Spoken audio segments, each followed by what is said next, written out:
اور ان سے دنیا کی زندگی کی مثال بھی بیان کر دو کہ وہ ایسی ہے جیسے پانی جسے ہم نے آسمان سے برسایا تو اس کے ساتھ زمین کی پیداوار مل کر نکلی، پھر وہ چورا چورا ہو گئی کہ ہوائیں اسے اڑاتی پھرتی ہیں،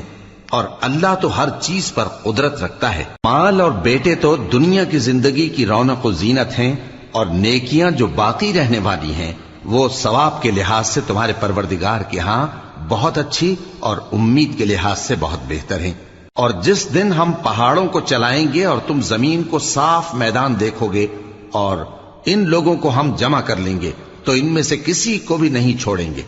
اور سب تمہارے پروردگار کے سامنے صف باندھ کر لائے جائیں گے،